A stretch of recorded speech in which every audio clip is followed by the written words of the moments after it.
Assalamualaikum warahmatullahi wabarakatuh. Pada hari ini, kami dari kelompok 7 akan menampilkan terkait analisis statistik menggunakan IBM SPSS Statistik. Berikut adalah anggota-anggota dari kelompok 7. Baik, perkenalkan nama saya Kande Romanesa Aldin dengan NIM 17106230880. Berikutnya saya adalah Maiswara Zahran dengan NIM 17106234041.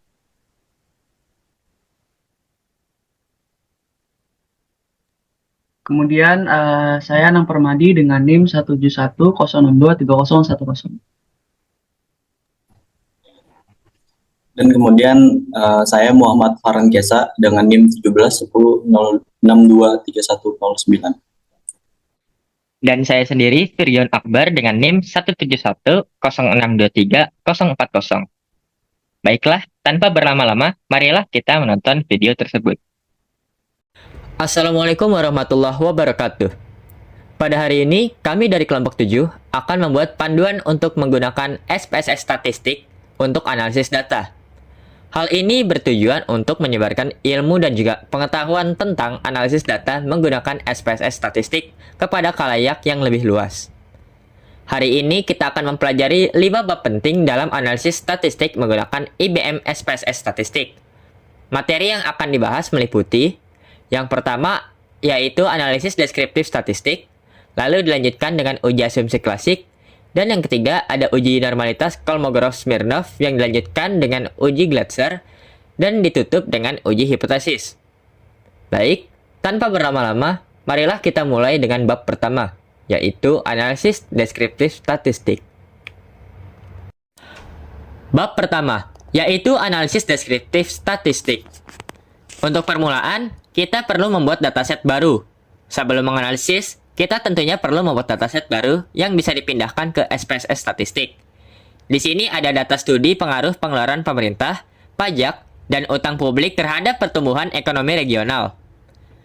Lanjut dengan membuka IBM SPSS Statistik, lalu kita bisa langsung menekan tombol file di kiri atas layar untuk mengimpor file data berbentuk Excel. Kemudian, pilih import data, lalu pilih Excel dari menu drop-down. Cari dan pilih file Excel yang akan kita impor. Setelah itu, klik OK untuk membuka file tersebut. Selanjutnya, pindah ke variable view dengan mengklik tab di bagian bawah layar. Di sini kita bisa langsung mengubah nama variabel dengan mengklik sel yang sesuai dan mengetikkan nama baru, seperti X1, X2, X3, dan juga Y. Jangan lupa untuk memberikan deskripsi singkat untuk setiap variabel di kolom label. Di sini saya akan memberikan nama X1 itu untuk pengeluaran pemerintah, X2 untuk pajak, X3 untuk utang publik, dan Y sebagai pertumbuhan ekonomi. X1 sampai X3 menggunakan satuan juta dolar, dan Y dihitung dalam persen. Pastikan semua variabel di kolom measure diatur ke scale dengan memilih scale dari drop-down menu. Terakhir, buka data view dengan mengklik tab di bagian bawah untuk melihat data yang telah kita impor dan ubah tadi. Nah, setelah selesai, sekarang kita akan melakukan analisis deskriptif. Pilih Analyze dari menu atas, lalu pilih Deskriptif Statistik di menu Deskriptif. Di jendela yang muncul, pindahkan variabel X1, X2, X3, dan Y ke kolom variables dengan menyorot variabel dan juga menekan panah ke kanan. Klik Option di sebelah kanan dan centang semua pilihan yang tersedia untuk mendapatkan informasi statistik yang lengkap.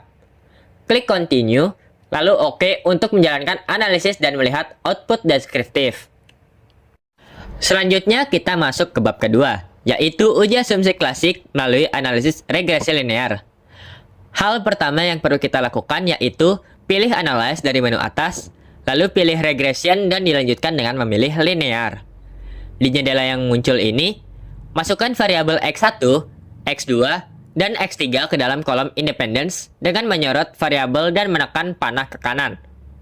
Masukkan variabel Y ke dalam kolom Dependent dengan cara yang sama. Klik tombol statistik di kanan, dan centang Estimates, Model Fit, Collinearity Diagnostic, dan Durbin-Watson. Klik Continue untuk kembali ke jendela utama. Pilih plots di sebelah kanan, lalu masukkan ZPRID ke sumbu X dan SRACD ke sumbu Y dengan menyorot variabel dan menekan panah. Centang histogram dan normal probability plot. Dan dilanjutkan dengan klik continue dan kemudian save di bagian kanan bawah. Centang unstandardized pada bagian residuals. Lalu klik continue dan tekan OK untuk menjalankan analisis dan melihat output regresi.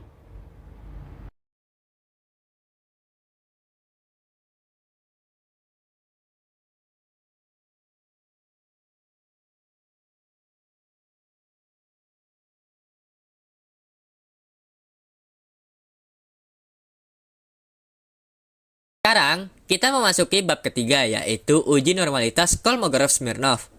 Uji ini penting untuk mengetahui apakah data residual dari analisis regresi tadi memiliki distribusi data yang normal ataupun tidak. Mari kita mulai. Dengan langkah pertama ini yaitu pilih Analyze dari menu atas.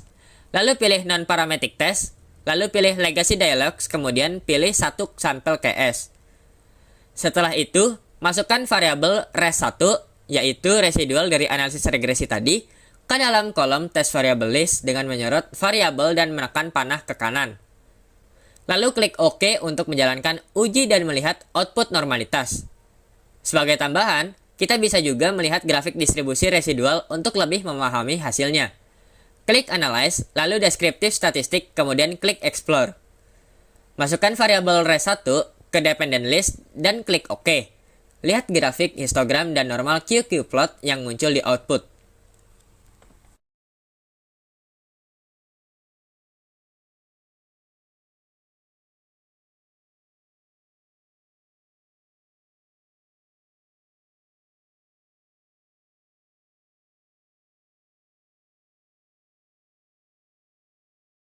Sekarang, kita akan melakukan uji Glatzer untuk menguji apakah terdapat heteroskedastisitas dalam data kita. Uji ini penting untuk memastikan bahwa variabel residual tidak memiliki pola tertentu terhadap variabel prediktor. Yang pertama kita perlu lakukan yaitu transformasi variabel residual, dengan cara memilih transform dari menu atas, lalu pilih compute variable. Ketik abstref di kolom target variable, dan di bagian function dan special variables, pilih apps dari daftar fungsi, dan masukkan variabel res1 menjadi apps res1. Klik OK untuk menyimpan variabel baru. Langkah selanjutnya yaitu melakukan analisis regresi untuk uji Glatzer. Pilih Analyze dari menu atas, lalu pilih Regression, dan pilih Linear. Keluarkan Y dari kolom dependent dengan menyorot dan menekan panah ke kiri. Masukkan apps ref ke dalam kolom dependent dengan menyorot dan menekan panah ke kanan. Klik OK untuk menjalankan uji Glatzer dan melihat outputnya.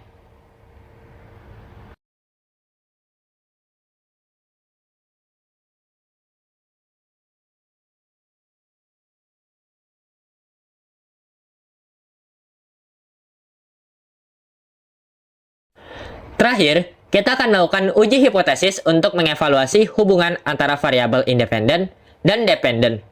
Uji ini penting untuk melihat apakah variabel independen memiliki pengaruh signifikan terhadap variabel dependen. Pilih Analyze dari menu atas, lalu pilih Regression dan Linear. Kemudian, keluarkan abstref dari kolom dependen dengan menyorot dan menekan panah ke kiri. Masukkan kembali Y ke dalam kolom dependen dengan menyorot dan menekan panah ke kanan. Lalu klik OK untuk menjalankan analisis dan melihat output uji hipotesis. Sebagai tambahan, kita bisa melihat apakah ada multicollinearitas di antara variabel independen. Kembali ke Analyze, lalu Regression, lalu Linear, dan klik Statistik. Centang collinearity diagnostic dan klik OK. Lihat nilai VIF, yaitu Variance Inflation Factor, di output untuk memastikan tidak adanya masalah multicollinearitas.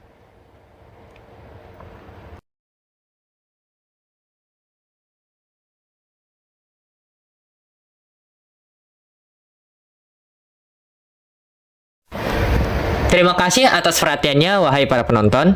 Semoga materi yang disampaikan pada hari ini bermanfaat untuk meningkatkan kemampuan analisis data Anda dalam menggunakan SPSS Statistik. Jika ada pertanyaan, jangan ragu untuk bertanya pada kami di kolom komentar di bawah. Wassalamualaikum warahmatullahi wabarakatuh.